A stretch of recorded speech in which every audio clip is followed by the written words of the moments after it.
मैं पूछना चाहती हूँ कि 11 सितंबर 16 में पुंछ का अटैक हुआ, 18 सितंबर 16 में उरी का अटैक हुआ, 14 फरवरी 19 में पुलवामा हुआ और 22 अप्रैल 25 में पहलगाम का अटैक हुआ। और अब जब हुआ तो पुंछ और राजौरी में भी 16 लोग शहीद हुए हैं और 60 लोगों को अस्पताल लेके गया है। तो जैसे पहलगाम में अटैक हुआ उसके बाद 16 लोगों की भी मौत, शहीद हुए हैं इस देश के लिए। इसके बारे में भी हम सब ने सोचना चाहिए और रिकॉर्ड को उन्हें भी श्रद्धांजलि देनी चाहिए। ये सारा जो हो रहा है, मैं आज आरोप करने के लिए खड़ी नहीं, मैं सिर्फ जो वेदना उस 26 लोगों के, जैसे तेजस्वी सूर्या जी ने कहा उनके निर्वाचन क्षेत्र से कई लोग हैं, मेरे भी निर्वाचन क्षेत्र के, पूना जिस राज्य से मैं आती हूँ, वहाँ की 2 फैमिलीज़ की मैं आपको छोटी सी स्टोरी बताऊंगी। संतोष जगदाड़े और कौस्तुभ गनबोटे। संतोष जगदाड़े की बेटी आसावरी, उनकी बीवी प्रगति और संगीता गनबोटे, ये तीनों साथ में थे। वो लड़की आज मुझे, जब भी मैं उसको मिलती हूँ ना, तो एक ही सवाल मुझे पूछती, ताई, मराठी में बड़ी बहन को ताई कहते हैं।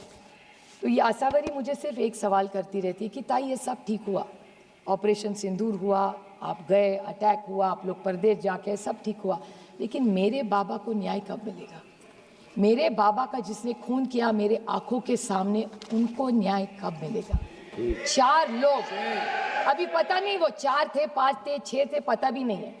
पहले फोटो भी आई, उसके बाद एनआईए का न्यूज आया कि ये 4 वो है नहीं, कहीं और ही है। तो कौन है वो आतंकवाद 4? आए कैसे, गए कहाँ, किसी को पता नहीं है। 2 मिनट में मैं सिर्फ उनकी वेदना आपको बताना चाहती हूँ। तो उनका सिर्फ सवाल इतना है कि वो आए कब, गए कैसे। उनकी माँ का एक इंटरव्यू आपने देखना चाहिए मैडम, मैं टेबल करूँगी, सब ने देखना चाहिए।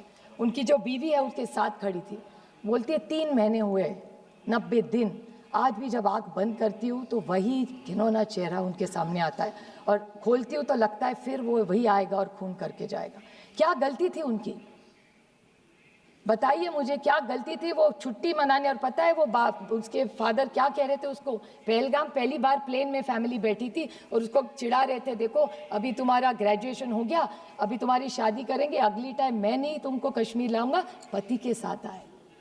वो लड़की कहती है, ताई मैं सोच रही थी कश्मीर स्वर्ग है, लेकिन मेरे लिए और मेरी माँ के लिए वो नर्क बन गया।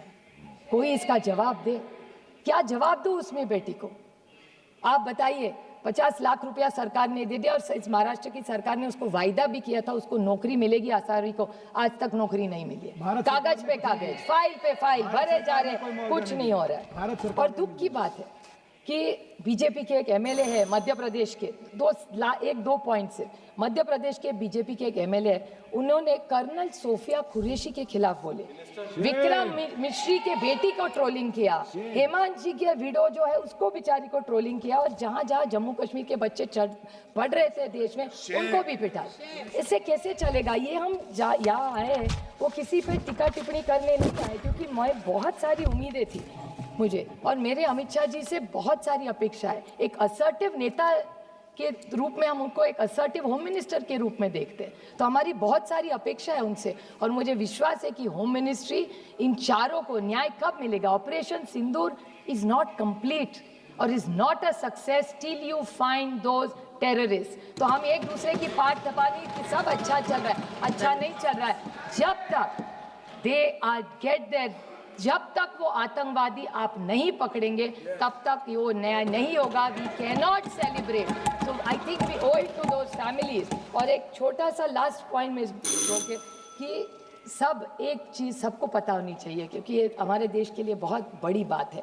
अभी तेजस्वी सूर्या कह रहे थे 1 आंख 2 आंख, पता नहीं क्या क्या तोड़ने वोड़ने की बात हो रही थी। मैं 4 देशों में, ये इसी सरकार का बड़प्पन है, मुझे 4 देशों में भेजा था, हम सब मिलके गए थे, अनुराग भैया भी थे उस टीम में, और उन्होंने भी सुन चुके।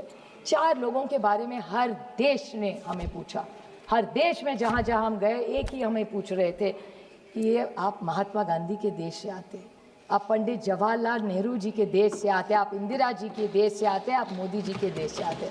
तो ये जो विरासत सबकी हमारी, इसी विरासत को, ये विचारों के बहुत सारी अपेक्षाओं से लोग भारत की तरफ देख रहे हैं। तो मेरी विनम्र विनती है सरकार को कि आप जो ये लोग हमें नहीं मिल रहे, सारी चीज़ें, सारे हमारे जो विपक्ष है लड़ाई बंद कर देंगे और पहले ऑपरेशन सिंदूर को अगर आपको सही मायने में लेके जाना है तो वो 4-5 जितने भी आतंकवादी है वो मिलने चाहिए। और जैसे कारगिल में अटल जी ने एक रिपोर्ट बनाई थी वैसी इस सरकार को मैं विनंती करती हूँ कि ऑपरेशन सिंदूर का एक रिपोर्ट किया जाए जैसे कारगिल में अटल जी ने किया था वो पार्लियामेंट में टेबल की जाए तो सबको जो किया है वो पता चलना चाहिए। थैंक यू, जय हिंद।